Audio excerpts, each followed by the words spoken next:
Over 200 million metric tons of rare metals found near remote Tokyo Island.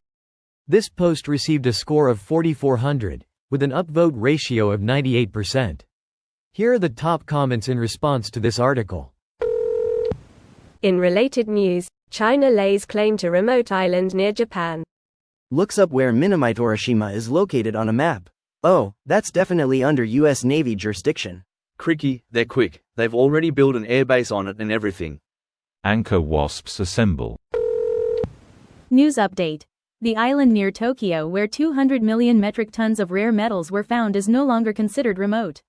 A land reclamation project has just been greenlit and the island is expected to become a peninsula. Yep, they're building a 1,100+ mile long land bridge to the island. They discovered this in 2018. Well, now it's been rediscovered.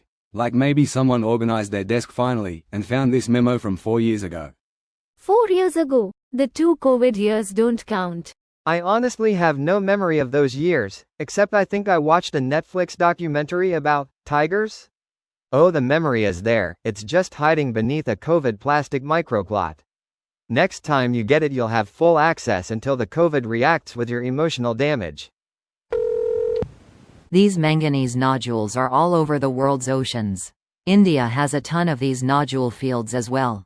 Deep sea mining needs to advance or it will be an ecological disaster if this takes off before we have better practices.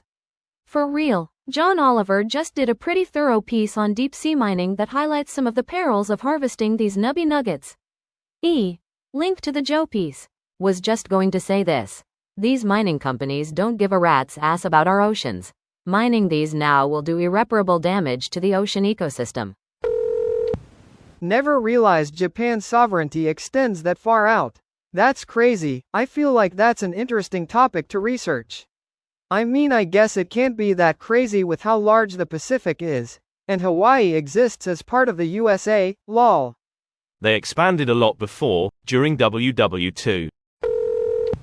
With the discoveries of the Reese in Wyoming, Montana and near Oslo in Norway, I wonder just how rare the rare earth elements really are now.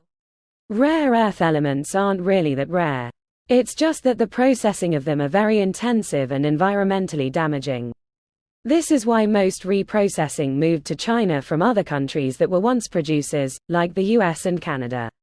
China didn't have the environmental restrictions, protections that those other countries have, plus the much cheaper labor costs at that time. China didn't have the technology to refine them until GM sold out with permission from Bill Clinton. There was a true spirit at the time that if we built China up and bring them into the fold as an equal member in the global community, that it would stop being belligerent. It was working until she. It's naive in retrospect, but our intentions were really honorable, I think. This video was automatically created by Reddit to speech. The article and comments in this video were selected from Reddit according to their upvotes, and any paraphrasing was performed by smmry.com, without any human intervention.